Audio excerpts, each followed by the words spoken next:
David Bowman with the Three Rivers Education Foundation. I serve as the tutoring coordinator for BCSCR, which is Building Communities that Support Children's Reading.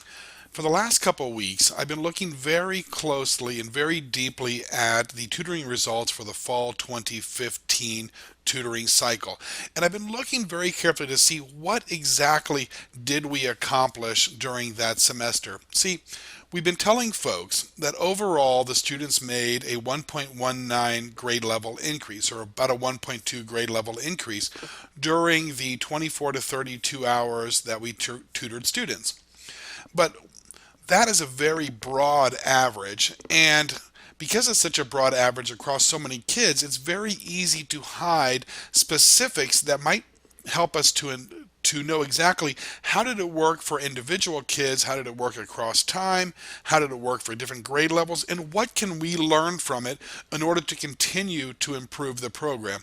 So we're going to take a few minutes and look at the full set of data, look for those aha moments, and see what exactly did we accomplish with BCSCR tutoring in fall of 2015. So just some quick facts initially. First, we tutored 3,103 students during the fall semester, and of those, we were able to post-test 2,565. When students first came to us, based on the average pre-test scores, what we found is that on average, students were reading about 2.1 grades behind their school grade. We call that a reading gap. A reading gap means the difference between the students' tested reading grade level and their school grade. So for example, if we have a fourth grade student who is reading at the second grade level, that would be considered a reading gap of 2 grades. And on average, kids were a little bit more than 2 grades behind, or had a reading gap of about 2.1 on average. Now, we did have some students who were on grade level when they first entered the program. Not very many, but 1.9% of the kids were already on grade level when they entered tutoring. But let's see what all of the data actually are. Now, when we report on the data, we're only looking at students with valid scores, and we define valid scores as the student received at least 24 hours of tutoring, has a pre and post test, of course, and does not have any rush flags on the pre or post test. So we have some confidence that the score actually represents what they know about reading and what their actual reading levels are. To give an idea about who the students are, this graph right here shows the distribution of all students across grade levels, and as expected, most of the students are clustered between the first grade level and the fifth grade level, and it drops off pretty quickly after that. However, we did see a very slight upswing at the 12th grade level, and those were predominantly students that were thinking about going to college or some kind of post-secondary education and needed a little bit more assistance with their reading skills. But overall, they're pretty tightly clustered around that first through fifth grade level.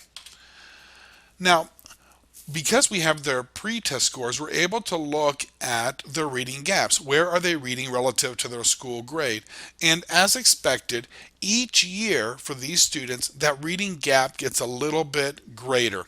So for example, in kindergarten, the students were reading 0.28 grades behind their school grade. A little bit, a very slight gap, but they were pretty close. Then in the first grade, we see a full year's reading gap, and it continues, finally topping out at the 11th grade, where we see that students in the 11th grade were greater than 8 grade levels behind their school grade in the reading. So every year that gap is getting worse. Well, one of the things that I did is I looked at the reading gap compared to their school grade to find out, well, what grade level are the kids actually reading at? If the gap is getting bigger, what is their actual reading level? So when we do this, we take the school grade and we subtract the reading gap. We find out what grade they're reading at. And what we see is that the kids on average from about the 6th grade through the 11th, 12th grade, they're all reading right about the 3rd grade level. So something happened with these particular students where maybe they weren't getting some of those foundational skills early, and the reading progress basically stopped at about the third grade level. So 11th grade, just a little bit lower than the third grade, and the 12th grade a little bit greater than the third grade reading level. But for the most part, from 6th grade on, they're all reading right about that third grade level. One of the things that we cannot do with these data is we cannot say that this is what the general student population looks like. We can't say, okay, across the board, kids from the 6th grade on are reading at the third grade level. These data and these findings from the data are only reflective of the students that we actually tutored in BCSCR. In many cases, students enter tutoring specifically because they are struggling with reading.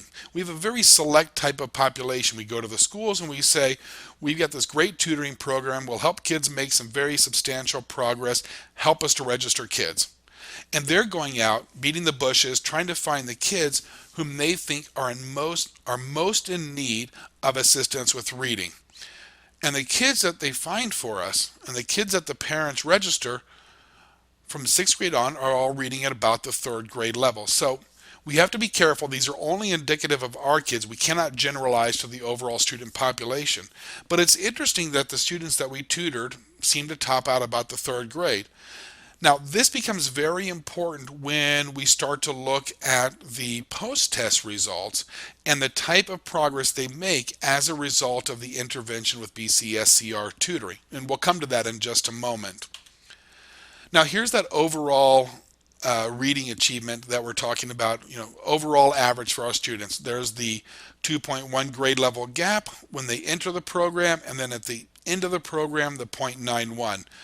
So there's still a gap, but the gap has decreased by 1.19 grade levels. So we would call that a 1.19 grade level improvement in overall reading ability. Interestingly, as we think about this, one of the things that we look at is what percentage of kids make it to their grade level ability, what percentage of kids are on grade level when they finish with the tutoring cycle. But the kids are pretty far behind, and at the upper grades are very far behind. So really, just making this type of gain and making this substantial progress towards grade level expectation is really pretty strong indicator of overall program quality, that the tutoring we provided for them really was highly effective and highly beneficial to them as they start to develop their reading skills and they start making real growth in reading. Okay, so we can look at what does this actually mean. So, an average is an average. There's some that are more, some that are less. So what levels of growth do kids actually make? What we see from this graph here is that all students with valid scores, of all students with valid scores, that 93.6% made at least a half a year's growth or better. And we have 37.4 that made 1 year's growth or better, 30.6 made 1.5 years growth or better, and we even had just over 11% of the students who made 2 years growth or greater, and some quite a bit more, but overall 11.1% made at least 2 years growth. And that is a very exciting result. It's very nice to see these kids, who in many cases are substantially behind in their reading, make that degree of improvement in their reading ability. So we're very happy with these results. Now, when we report to the federal government on the effect of BCSCR in kids, one of the things that we have to report on is the percentage of kids who are at grade level in the third grade, the 8th grade, and at high school. So what we see is that at the pre-test, among third grade students, 1.08% were at grade level, but by the post-test, 26.28% were at grade level. 8th grade, we started with 1.92, at the post-test 7.32, and in high school we had 0.68% of the students, which is like one student, who was at reading a grade level reading ability at the pre-test, and about 18.1% at the post-test. Now it'd be easy to say, and it would be wrong to say, gosh, only 18.1% are on grade level at the end. But we can refer back to that previous graph, which showed how far behind those students were when they came to us. They were 5, 6, 7, and even 8 grades behind. So really, even to take those students and get 18.1% up to grade level really does show some very significant and really phenomenal growth made by those students in their reading ability. We're very pleased by that. We would love to see every kid on grade level reading ability, but the fact is, kids come to us with such a deficiency. They're so far behind that even to get that percentage of kids to grade level really does show that the students have made substantial progress. Now, one of the ways that we can look at the data and say, okay, what happens over time, right? So when we're looking at valid scores, we're looking at all the kids with 24 to 32 hours of instruction. Is there a difference between the kids who receive those minimum hours compared to the kids who receive the maximum intervention? And it turns out there really is quite a large difference between the two groups. So when we look at kids with valid scores who had 24 through 26 hours of tutoring, they made on average a 0.88 grade level gain, which is still pretty good, right? A 0.88 is almost a full year's growth in 24 to 26 hours. So really a lot happened during that particular time. And then a slight increase for 27 to 29, we see a 1.03.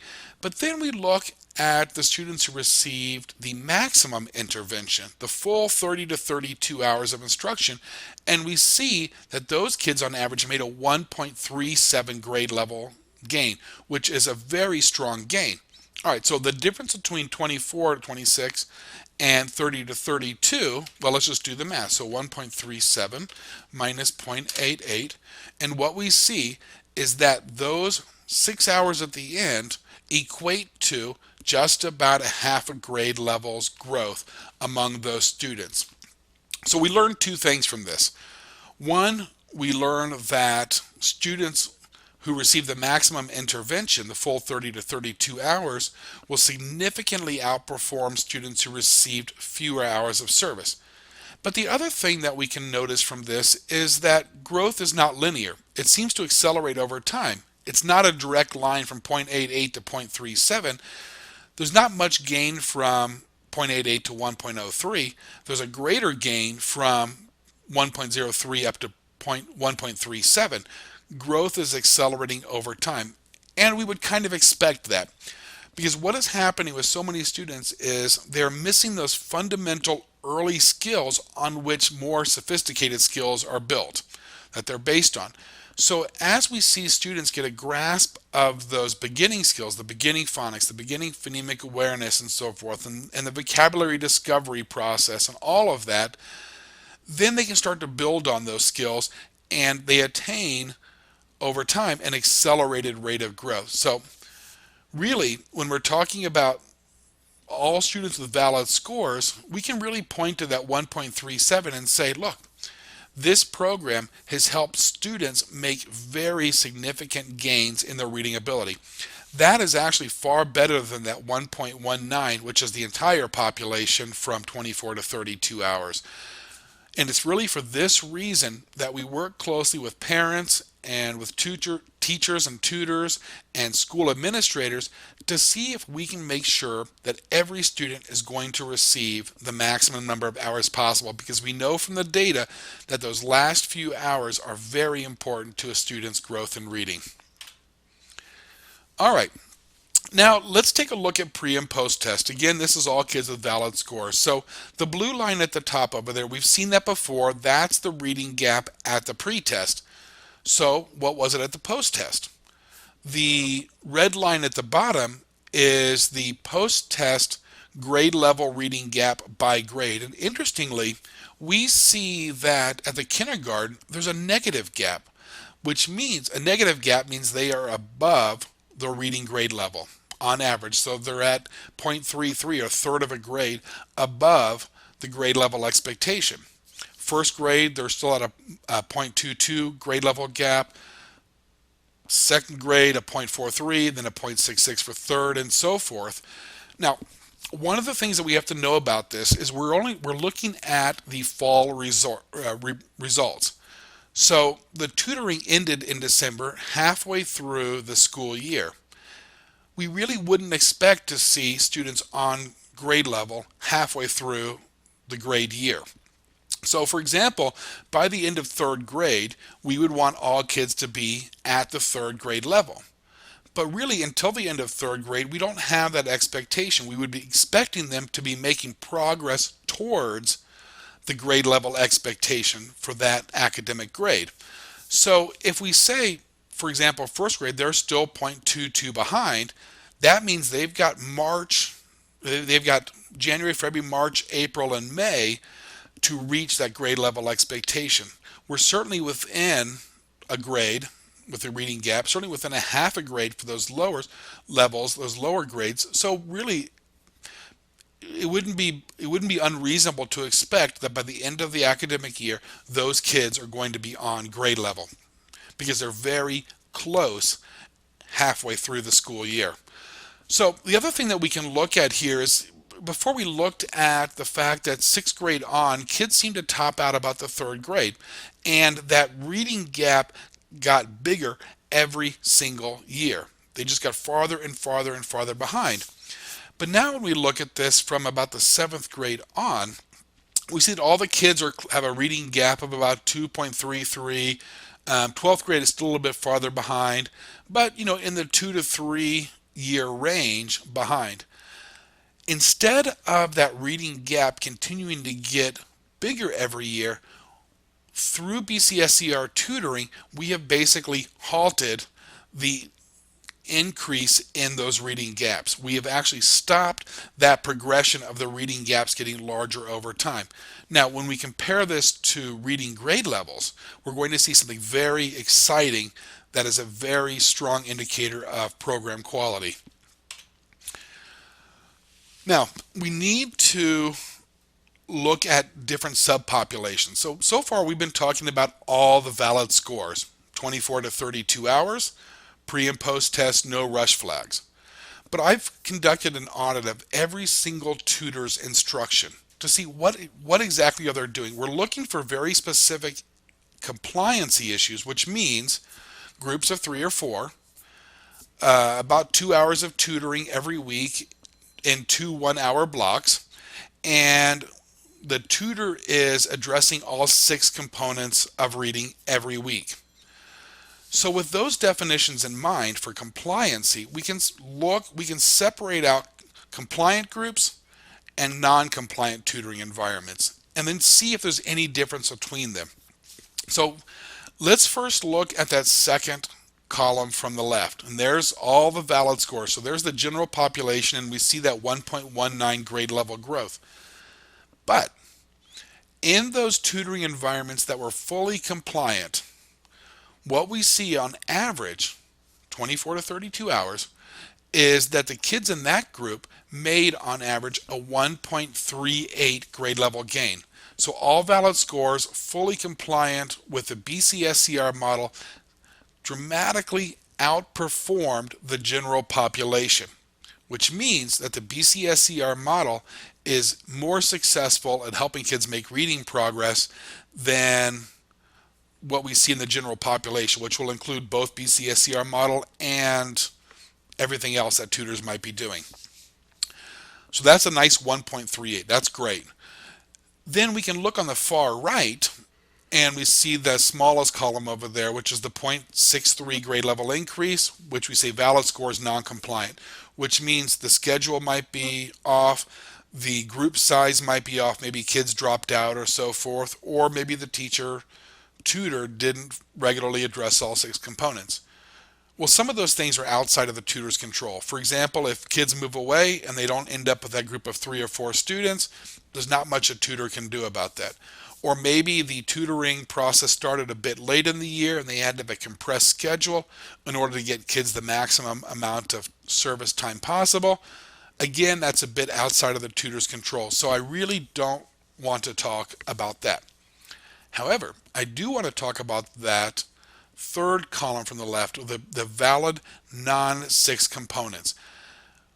Because in those cases, everything was the same. Same schedule, the right group size, the um, the right number of hours. Everything was the same, except the tutor did not regularly address the 6 components of reading. So we call that the non-6 tutoring or the non-6 instruction. Everything the same, except the tutor did not regularly address the 6 components. Well, look at the difference there. Fully compliant, 1.38 grade level growth, compared to fully compliant but not addressing the 6 areas. That group only made a zero point 0.7 increase overall in their reading ability. 0.7 is still pretty good, but if kids can instead make 1.38, that's just much better.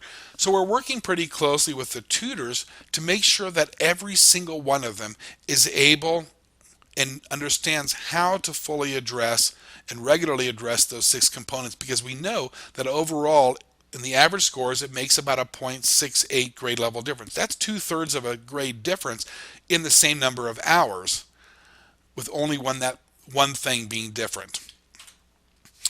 So again, we have to look at growth over time. Is this true across time? So down in 24 to 26 hours, we look at the top red line, which is the fully compliant, including the 6 components, tutoring environment.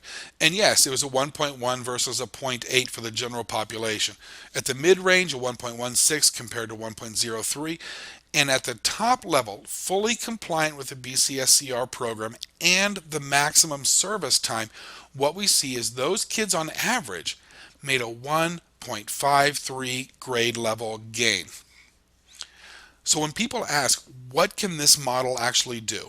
And the model includes up to 32 hours, right? So when people say, what kind of results do you get if you actually fully implement your program?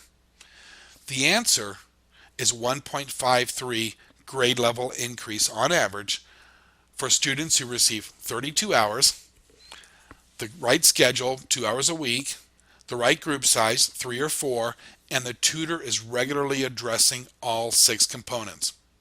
Now, when we do our pedagogy training with the tutors and we do the ongoing monitoring and coaching, one thing we tell them very clearly is that regardless of a student's grade, regardless of a student's age, regardless of a student's reading ability, regardless of a student's pre-test scores, you must address all 6 components of reading every week. Because what we know very clearly is that when we do that, we end up with the maximum amount of gain, 1.53 grade level increase. And that is a huge increase in really just about 3.5 months of intervention, of tutoring time. So there's something important we have to say here, and that is that that non-compliant tutoring doesn't necessarily mean bad tutoring, right? Obviously, it helped some kids. There were kids who benefited in non-compliant environments. What non-compliant means simply is that it did not follow the BCSCR approach, that there was some kind of a difference between the program model and what was actually implemented. Doesn't mean it was bad tutoring, it just means it wasn't our approach. But what we're going to see is that with fully compliant tutoring and tutoring instructional environments compared to non-compliant, we get the best gain for students by fully and faithfully implementing the BCSCR approach. So for example, here's that gain over time again. The top line is the fully compliant tutoring environment. The middle one, we've seen both these before, but the middle one is the overall population of students with valid scores. And the bottom line is fully compliant tutoring, except the tutor did not regularly address all 6 components of reading. So at the 24 to 26 hour range, it's about 1/3 of a year difference between fully compliant and non-6 group. Okay, that's not a huge difference, and yet on the other hand, we can say it is a huge difference because these students are struggling already so much, they need that extra 1/3 of a year. Okay, but it's only about 1/3 of a year. Same thing at the mid-range. But as we saw before, growth accelerates over time, except, very interestingly, for the students in the non-6 group, their overall gains went down. They dropped down to a 0.68. So something happened there that we need to take a very close look at and find out. The kids are getting more hours, so why aren't the gains continuing to go up? Maybe at a slower rate or at a lower level. But here, what we see is the average gains actually dropped as we received or as we provided the maximum intervention. So the difference overall really between fully addressing the 6 components and not addressing the 6 components is almost a full year's difference. It is a 0.85 grade level difference with only one thing changing.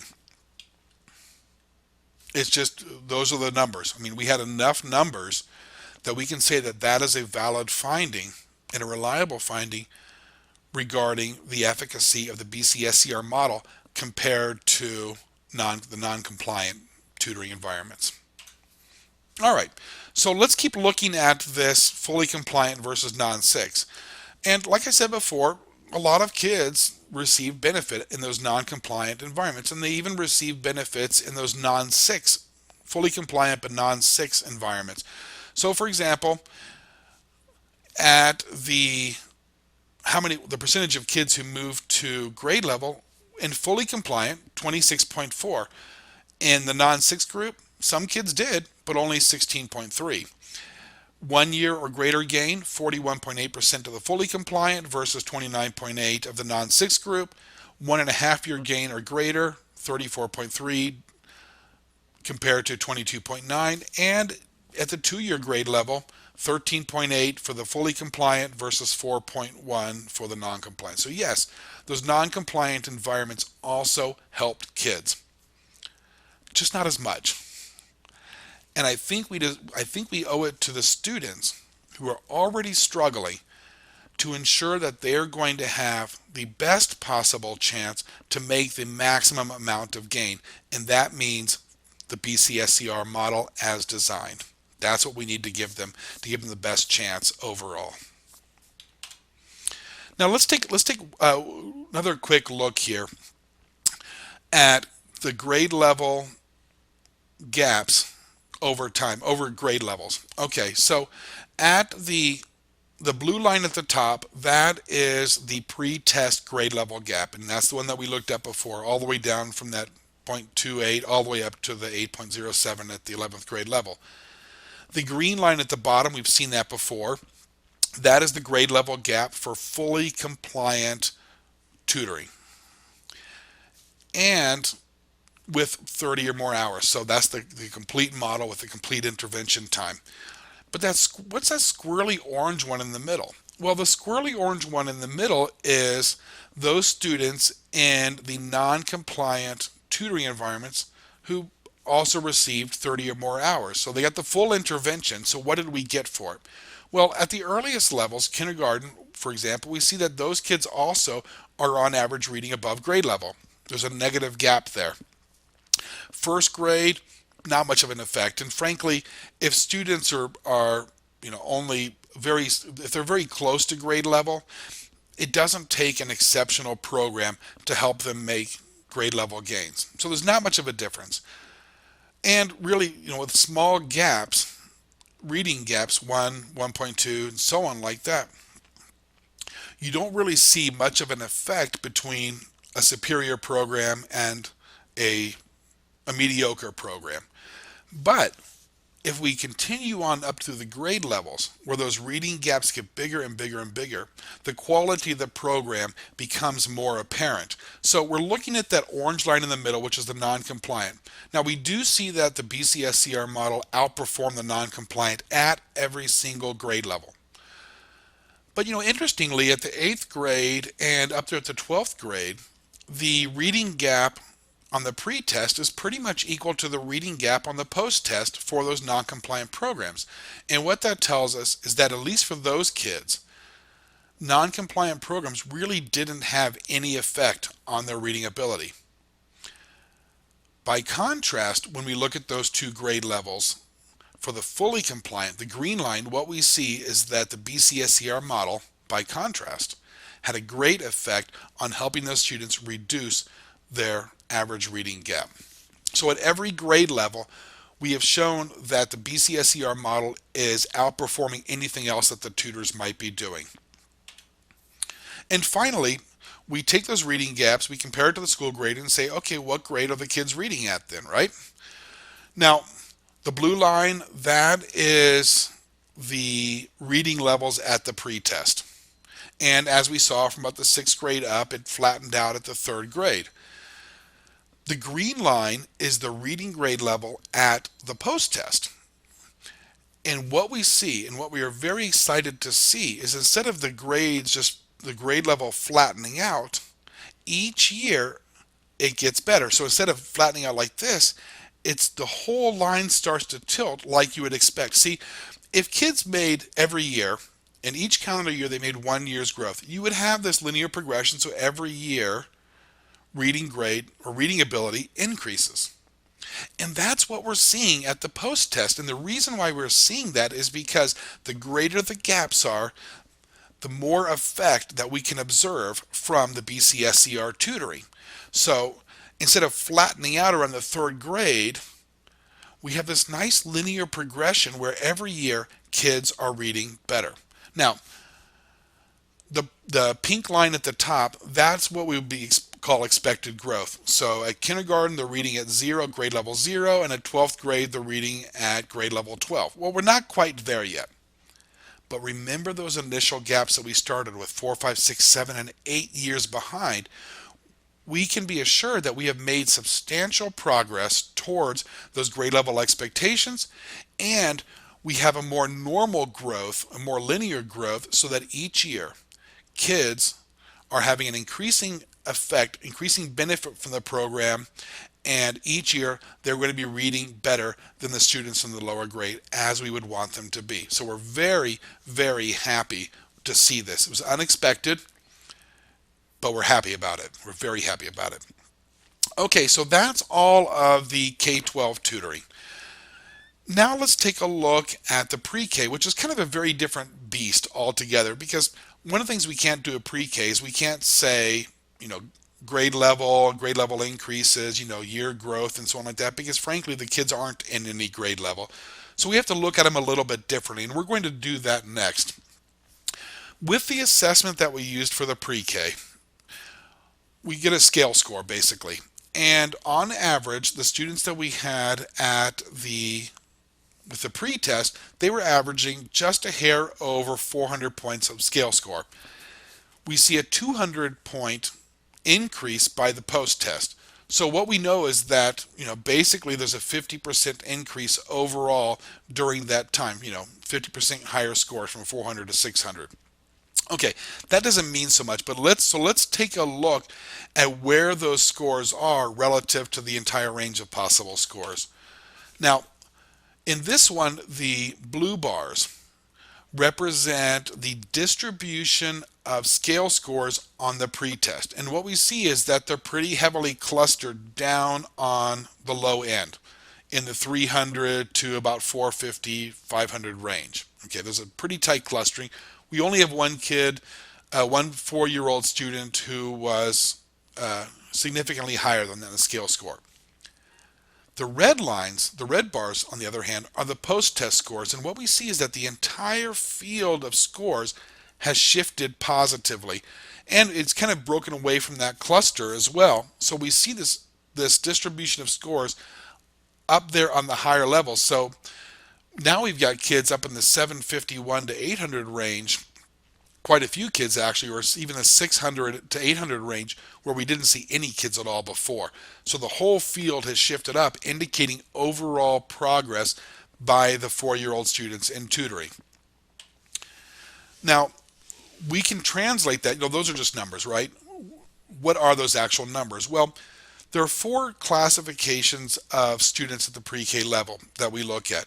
We have what are called early emergent, that's the lowest level. We have late emergent, then we have transitional, and finally, the highest level that a 4-year-old can attain on this assessment is what we call probable, a probable reader. They're on track to become readers in kindergarten. So there's our initial students all pushed down towards the lowest level. Every single student except for one was in that lowest category at the pre-test. But in the post-test, we see we only have 6 kids still there, but overall the students are pushed forward. They have made substantial progress. They have increased their levels in their pre-reading skills. Now, that 6 kids, I had to look at that pretty carefully. Why didn't these kids move up? And as it turns out, so I looked at their scores individually and say, what's up with these kids? On the pre-test, those kids were not only in that lowest category, early emergent, but they were deep down in that lowest category. So they made some progress. They just didn't make enough progress to increase a level. Interestingly, 5 out of those 6 kids all came from the same tutor, which would indicate to me that there's some kind of an issue or a need for us to work with that tutor, that the program overall works, but there was some kind of a tutor effect there that we will address with the tutor to make sure that that tutor gets on track and is able to provide better instruction. The takeaway, however, is that the BCSCR model was highly successful with 4-year-old students. And finally, we can look at the degree of growth. So 1-level growth, 2-level growth, and 3-level growth. And we see that the majority of students made at least a full level growth, that we had a pretty good percentage who made 2 and even 3 levels growth. So 3-level growth means they were in the bottom level and they went all the way to the top level during the tutoring period. We're very excited about that. Now, obviously, it's not a whole lot of kids. We didn't have many pre-K kids in the fall semester. We have many more in the spring 2015 semester. So we're going to look at that pretty carefully at the end of this semester. But this does at least suggest that overall this approach that we put into place with the pre-K kids is successful at helping them make substantial progress. We'll look at it in the future when we've got more kids and we've got more data to examine, but this is at least highly suggestive that the model has been effective with these students as well. So what are the overall takeaways? What's the bottom line here? Well, there's a couple of things we learned from these data. One is that the greater the gaps, the greater the grade level gaps, the more effect the BCSCR model has. That the effect and the benefit becomes more apparent as students have greater gaps in their reading ability.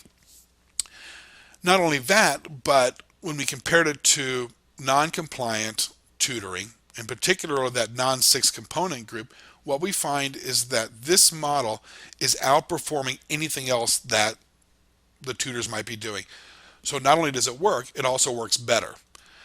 A couple more takeaways. Obviously, those 6 components are absolutely critical, and the maximum time is absolutely critical for ensuring that the students get the maximum benefit out of BCSCR tutoring. So those are all the numbers, but I think the numbers only tell a part of the story, because one of the things that we have to think about is not just being able to measure reading ability, but also what is the effect on the child who has received these benefits. We have to look also and think about also the psyche of the child. See, we have a lot of students that come to us and they've been really struggling with reading and they're just not getting it. And in many cases, they have years of failure at many things, at all the math and the science and in many things because they're struggling with reading, because they don't have those reading skills they need in so many areas. And they come to us and many of them flat out just feel stupid. They have tried many things and they have failed and they have failed and they have failed. And then they come to tutoring. And they have somebody who pays very close attention to their individual needs, who really spends substantial amount of time with them. And they start to feel important. And they start to have success. They start getting those fundamental skills, and they start learning those fundamental skills, and they start to see success. And for many of them, the first time they start to see success. So what do they think about themselves? What they think is, I didn't think I could do this. I have failed at everything else. And this has been hard, but I'm succeeding. I'm working hard, at this challenging thing, and I'm getting it. I'm starting to see some success. And I tell you, I see a lot of testimonials from parents and from teachers and school administrators that say these kids' lives have really been turned around. They hated school, they hated reading, they hated all of that, which I understand because they've been failing at it. And now they like it, and now they're talking about books, and now they're reading, and now they're participating in class, and now they feel much better about themselves because we have substantially and deeply changed the way that these students think about themselves. So next time they come to something which is challenging, if we look in the long term, and they say, wow, this looks really hard, but I did this other thing that was really hard, and I succeeded at that. I worked hard, I tried hard, I put some effort into it, and I succeeded. So maybe with this new challenge, if I really give it my best, maybe I can succeed at this too. So ultimately, what have we done? On one hand, we can say we have some numerical data, some quantitative data that shows that we have dramatically increased students' reading ability. But on the other hand, perhaps the most important thing that we have done is we have fundamentally changed the way that students think about themselves, the way they think about themselves as learners. We have made them believe something new and positive about themselves as people. So yes, we've changed reading abilities, but as importantly, we have truly changed these children's lives. So that is the full discussion of the BCSCR tutoring in the fall. There are some ahas here. There are some things that we need to look at very carefully as we look for that continuous improvement.